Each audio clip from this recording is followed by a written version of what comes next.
Today, you and I are covering how Tupac's sister reportedly secured $100 million, and her current lifestyle is absolutely wild.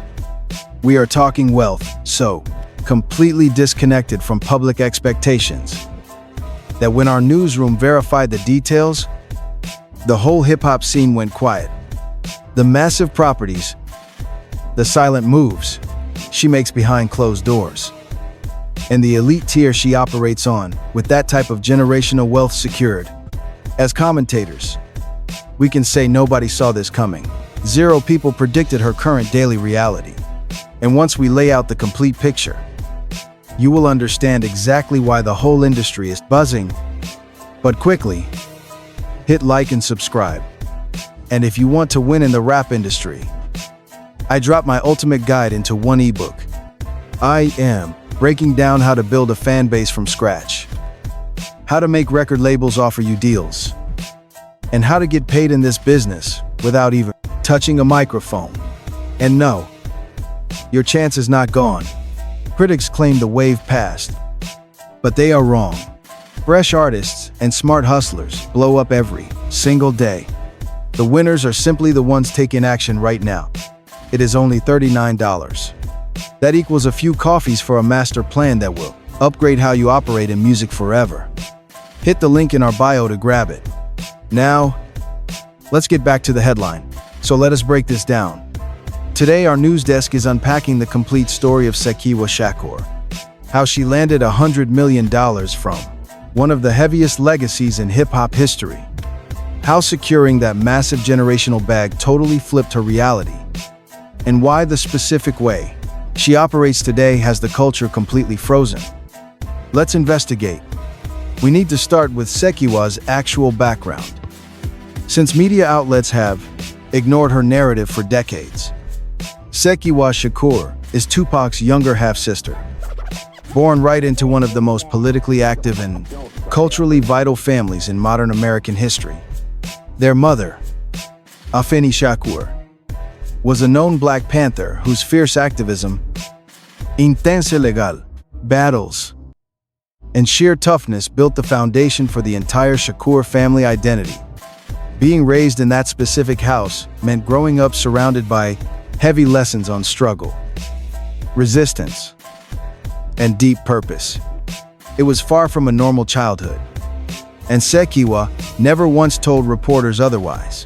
While Tupac evolved into the most electric rap star the world ever witnessed, his sister navigated life keeping serious distance from the flashing cameras. She avoided building a music career. She refused to chase celebrity status. Instead, she chose a quieter, and frankly, a much more crucial path. She was protecting the family, guarding the core mission, and when the moment arrived, anchoring the massive legal fights that would decide exactly what happened to every single asset her brother left behind. Most casual listeners outside hardcore Tupac circles barely knew her name until recently, which is exactly why the breaking news headlines hit so incredibly hard. Now, before covering what Sekyiwa potentially secured, we as commentators must first examine what Tupac actually built, because the sheer scale still shocks financial analysts nearly 30 years later. Tupac Shakur was killed in Las Vegas on September 13, 1996. He was 25 years old. During his brief run, he dropped 5 studio albums, starred in huge motion pictures, penned poetry that universities later published and studied, and morphed into a massive cultural icon whose influence stretched way beyond rap. But here is what makes his financial profile so extraordinary for our records. Tragedy never stopped his output. It never erased his relevance. Actually, it heavily boosted both. Posthumous projects hit the market almost instantly.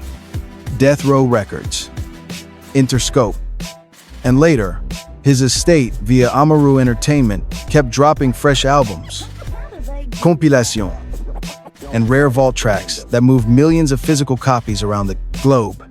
His legendary catalog pulls billions of streams across Spotify, Apple Music, YouTube, and literally every major digital storefront out there. His face sits on apparel, posters, street murals, tattoos, and official merchandise sold worldwide. Major documentaries covering his life pull massive television ratings. The 2015 film All Eyes on Me sparked huge mainstream interest in his story and streaming numbers. That Coachella hologram in 2012 shattered the internet. Before going viral was even a common media phrase. Real talk. Tupac remains one of the highest-earning posthumous acts in music history, and his estate pulls in heavy revenue every single year since his passing.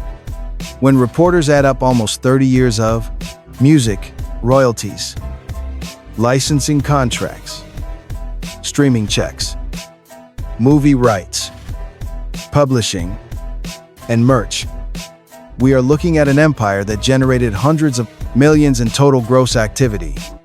That financial foundation makes every tabloid headline about his family's money look believable. So, stick with me here. This is where the media spin gets crazy. Over the last couple of years, viral clips flooded YouTube and TikTok with titles screaming about Tupac's sister suddenly securing $100 million and living this wild life. These posts easily grabbed millions of views instantly because combining Tupac's legacy, a 9-figure payout, and the word insane is basically clickbait gold for publishers. The thumbnails flashed huge mansions, private planes, expensive fashion, and wild before and after edits. The comment sections were packed with viewers arguing if she earned it, praising her big win, or doubting our industry's reporting. The rumor videos multiplied because algorithms heavily favor engagement, and anything Tupac always prints huge metrics. But here is what those amateur channels either missed or purposely refused to publish. That $100 million tag did not stem from any verified inheritance check. It never came from a judge ordering a massive 9-figure wire directly into Sekiwa's private bank account. As journalists, we trace it back to real legal updates, heavily inflated asset valuations, and messy internet reporting that blended entirely different lawsuits that had absolutely nothing to do with each other. The hype machine grabbed random facts, deleted the actual context, and sold a narrative that goes viral but teaches nothing. Now, this is where you and I have to review the real court documents, because there are hard facts here deserving proper coverage. Sekiwa did file a lawsuit. That part is verified fact. We tracked the legal action she filed against Tom Whaley, the trustee responsible for managing portions of her mother, Afeni Shakur's estate, following her passing in 2016. Our news desk confirmed this was never about Tupac's direct estate. It was rooted in concerns over how her mother's financial affairs were being handled. Sekiwa claims millions of dollars tied to these estate assets might have been badly managed or diverted, stating she received zero transparency and no real accountability regarding those finances. When a lawsuit like this hits public records, the entertainment media immediately pounces. Rap blogs cover it. Online commentators run wild with it. And, since it involves the name Shakur and massive sums of money, the hip-hop news cycle spins out of control. Our editors watch the framing shift instantly, from a dispute over estate management to rumors that Tupac's sister was pocketing $100 million. Now, those are two entirely different stories, but only one pulls 50 million clicks. Before we continue, hit that like button, even ignoring how the story was framed. Many folks watching these viral videos genuinely do not understand how estate law and inheritance actually work. That public confusion is exactly what made the viral narrative so sticky. When a headline screams a rap estate is worth $100 million, that does not mean any single family member is getting a $100 million check. Total estate valuation factors and future earning potential. Music, royalty streams, intellectual, property value, physical assets, and licensing projections spread across years of potential income. It also includes outstanding debts, legal fees, and the basic operational expenses of running an ongoing business. The massive gap between an estate's estimated headline value and the actual cash a beneficiary gets is enormous. But that nuance does not fit on a thumbnail, so publishers leave it out. Today, you and I are going to unpack exactly where that $100 million figure actually originated from. Because this is where the reporting gets genuinely wild regarding how rap media actually spreads. Right around the time updates on Tupac's estate litigation were circulating, our newsroom saw widely published reports about Christopher Wallace, the notorious B.I.G., having an estate valued at roughly $100 million. Bij's estate was making headlines over renewed discussions about royalties, catalog management, and the long-term financial legacy of one of Tupac's most famous rivals. These two news stories existed in the exact same media space simultaneously. Both pieces involved legendary rappers from the very same era. Both involved intense estate management disputes and complicated family legacy questions. And for a specific breed of content creator, especially those automated celebrity finance channels, pumping out dozens of videos weekly, the crossover between these two hip-hop stories was apparently irresistible, or just sloppy journalism. Reports about Biggie's estate being valued at $100 million began appearing in the same exact videos covering Tupac's family legal battles. That $100 million figure suddenly got attached to the completely wrong name. And once it went viral, editors found it impossible to correct. So, what did Sekyiwa Shakur actually inherit? And what does that look like in reality? When Afeni Shakur passed in 2016, she left behind a carefully structured trust that included direct interest in Tupac's 10 legendary music catalog, publishing rights generating income whenever his songs are licensed for movies or television, and master recording, royalties paying out every single time a classic Tupac track gets streamed or purchased globally. It also included likeness rights, controlling exactly how his Conero, face and name, get used commercially, plus a massive portfolio of memorabilia and archival hip-hop history carrying an ever-growing monetary value. Sekiwa inherited a major stake in all of that. Not a giant lump sum transfer, not a 9-figure check, but a living, breathing financial portfolio tied to one of the most powerful rap catalogs in the history of recorded music. A catalog generating millions in income every single year and appreciating in value for almost 3 decades, with zero signs of slowing down. Subscribe for more real talk that kind of inheritance does not drop into a bank account all at once. It arrives every quarter, every licensing deal, every anniversary release, every new rap documentary, and every fresh wave of listeners discovering Tupac for the first time. It is generational wealth built to endure, and Sekiwa is now its primary steward. As journalists know, Tupac's earning power completely defies the normal logic of music careers. Most hip-hop artists see their commercial relevance fade within a few years of complaints, stopping new releases.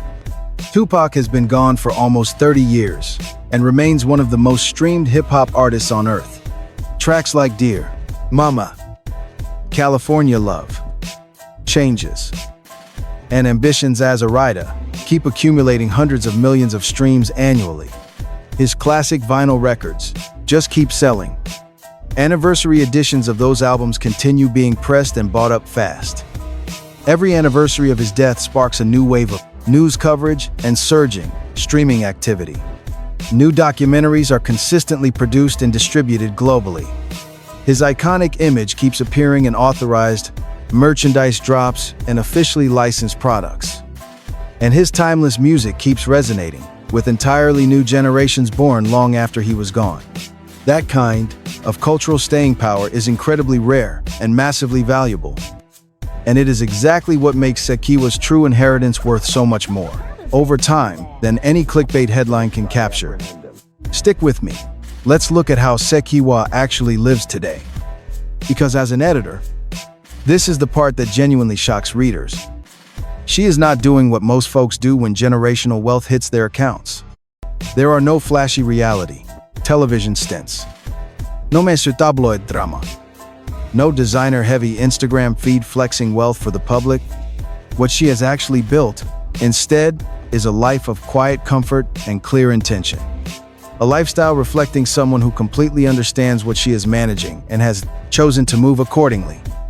She resides in Atlanta, a major cultural hub for Black wealth, hip-hop history, and serious Black entrepreneurship. And, let's dive in. She operates on a serious level, completely ignoring the spotlight. Her daily grind is about pure stewardship, not chasing hollow celebrity.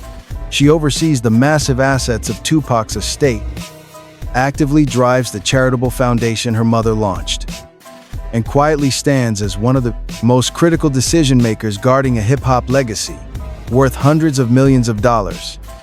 The crazy part is not some flashy lifestyle splashed across the gossip blogs. The real story is that she sits at the head table, making calls for one of the most valuable cultural estates on the planet. She lives well, moves smart, and does it completely out of the public eye. Real talk. Hit subscribe if you respect that. One profound way Sekiwa stays connected to her brother's legacy is through the Tupac Shakur Foundation. Their mother originally built this organization, Afeni Shakur, with the clear goal of building safe spaces for young people to explore artistic expression, especially in underserved communities that completely lack access to arts education and resources. The foundation runs active programs focused on music, stage performance, creative writing, and vital artistic development, giving young people real tools to express themselves in ways Tupac himself aggressively championed. Sekiwa has remained deeply tied to those grassroots efforts and to the broader mission of making sure Tupac's massive cultural impact never just becomes a commercial exercise. That strict focus on preserving hip-hop history over celebrity clout is a consistent thread in how she handles her brother's memory. It is not the flashy gossip story that easily racks up millions of views, but it is the absolute truth. Now, you and I need to look closely at the fierce legal battles surrounding Tupac's massive estate. The estates of globally famous music icons almost never have a clean legal record. When an artist generates the staggering income Tupac's catalog has generated over nearly 30 years, you inevitably get loud arguments about who controls what, who profits from which revenue streams, and whether the exact people making choices are acting in the best interest of everyone involved. In Tupac's tragic case, the legal complications sparked almost immediately after his death. Death Row Records had its own chaotic financial history that directly crashed into questions about his legendary rap catalog. The launch of Amaru Entertainment built new business structures, but also sparked fresh disputes. Afeni Shakur, passing away in 2016, opened another heavy chapter of legal questions regarding how her specific assets and her dominant role in managing Tupac's legacy would transition going forward. Those intense questions remain active today. The major assets tied to Tupac's legacy stretch far beyond simple music royalties. Grasping that bigger picture shows exactly why his powerful rap estate remains such a massive business. You have publishing rights controlling a huge chunk of revenue every single time his tracks are licensed for movies, television, commercials, or digital media. You have master recordings generating massive income every time those legendary tracks get streamed, sought, or commercially licensed out. Then, image rights actively control how his famous likeness gets used commercially. There are endless brand partnership deals deeply tied to his legendary cultural status. Plus, physical memorabilia, featuring original handwritten lyrics, personal items, vintage photographs, and exclusive archival pieces that carry incredible cultural and huge monetary value today. There are highly guarded documentary and film rights linked to any authorized storytelling about his life. And these exclusive assets just keep appreciating as well. Tupac's massive cultural relevance keeps expanding with entirely new generations of hip-hop fans. Running a portfolio, this complex takes serious daily work. It demands active, ongoing choices about what to license, what to protect, develop, or reject. If you are enjoying this breakdown, please drop a like. When trustees clash over these heavy decisions, the family disagreements easily turn into nasty legal disputes. Now, one of the most significant ways Sekiwa leverages her powerful position since stepping into this inheritance is through the Tupac Shakur Foundation. This incredible charity organization was originally launched by Afeni Shakur, but Sekiwa actively steers its modern direction and rapidly expands its reach. The core mission honors something Tupac himself was fiercely passionate about: giving young talent in underserved urban communities real access to creative arts.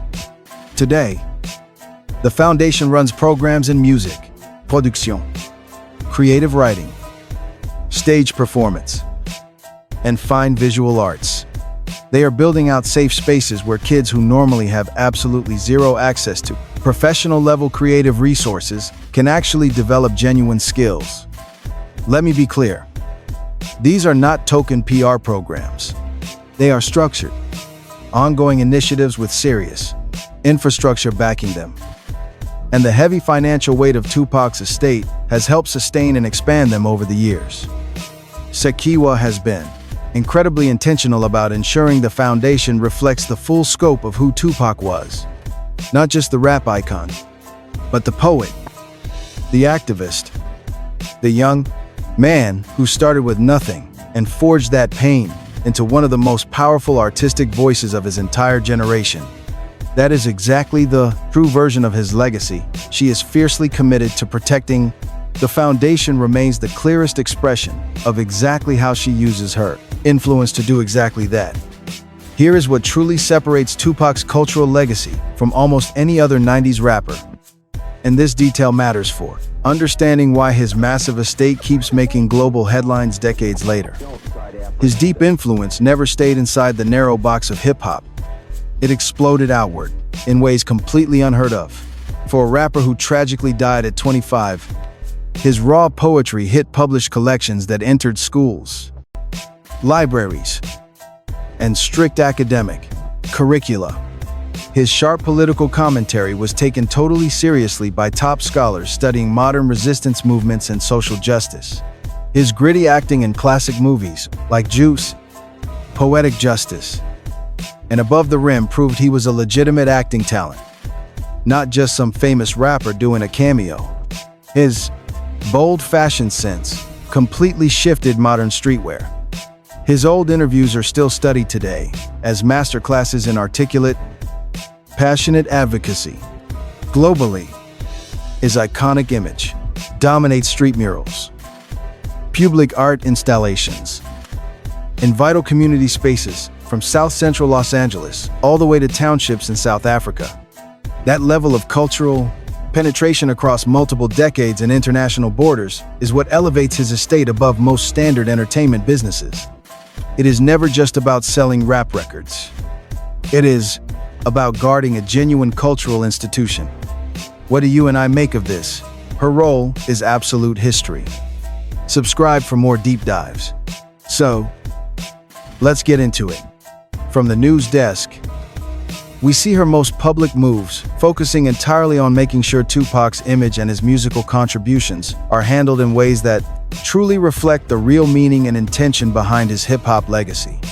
Whenever she files a lawsuit, her stated motivation is always about demanding accountability and transparency in how his estate is run, not just chasing a payout. That distinction is crucial for us to note. We all know someone in her shoes could have easily spent the last 30 years cashing every single check and booking every single media appearance tied to her legendary brother's name. But she hasn't done that. Instead, she took a calculated approach, putting creative control and integrity way above just chasing clout and quick cash. Whether our viewers agree with every single move she makes or every legal battle she fights, that core Motivation is very real and well documented. You and I need to be honest about the massive gap between viral rap blogs and the actual paper trail. If you only watch those flashy YouTube videos and TikTok rumors spreading about Sekyiwa Shakur over the last 2 years, you would probably think she just bagged a massive lump sum inheritance, instantly bought into some flashy celebrity lifestyle, and is out there living as walking proof that Tupac's last name guarantees overnight millions. But none of that matches the actual court filings. What the real evidence that reveals is a woman fighting in probate court because she is deeply concerned about how her family's assets are handled. She is someone keeping a very private life, totally away from the Hollywood cameras. She stays focused on charity foundations and protecting his cultural impact. Someone pushing through the incredibly slow, legally exhausting battle to ensure that the people who actually knew Tupac maintain strict oversight of how his legendary music is sold to the public. As journalists, we find this story much more compelling than the fake clickbait rumors. But it definitely takes more than a flashy headline to explain. Now, here is the real industry secret about why Tupac's catalog keeps exploding in sheer financial value. Even as the decades roll on, the streaming business completely flipped the script on music catalog revenue, bringing massive profits straight to the estates of iconic hip-hop legends. When a listener finds Tupac on a recommended playlist or hears him sampled on a brand new track, they instantly unlock his whole discography, and every single play pays out. Every playlist ad feeds data that pushes more streams. Every new fan booting up All Eyes on Me or Me Against the World in 2024 or 2025 pays out the exact same royalty check as someone buying it 20 years back. The music literally never stops, earning big anniversary drops, tribute records, and new documentaries trigger massive waves of fresh hype that send those streaming metrics skyrocketing every few years. Plus, with hip-hop taking over the entire globe, these classic 90s icons are reaching completely new foreign markets, hearing the tracks for the very first time. For the Shakur estate, this global reach means serious, multiplying cash flow. Rather than just simple cultural nostalgia, let's look at the bigger picture of how deceased superstar estates run. Because what is happening with Tupac is not exactly rare in its sheer complexity, though the money is staggering. Just look at the massive estates of Prince, Michael Jackson, or Whitney Houston. Our newsroom has covered years of bitter lawsuits, trustee battles, family wars over business moves, and messy arguments about who actually holds the power to call the shots for legends who are no longer here. These legacies turn into full-blown corporations, needing sharp lawyers, licensing directors, brand experts, and serious accountants who fully grasp both the millions of dollars and the massive cultural weight they are controlling. Internal friction is practically guaranteed when the profit margins are this huge, and the people fighting are so deeply and personally tied to the star they lost. All right, you and I need to bring this home. Because when we cut through the clickbait thumbnails and the fake dollar figures built just to steal your clicks, Sekyiwa Shakur's actual battle is about something deeply important to hip-hop history. It is about what happens to a rap empire when the king passes away.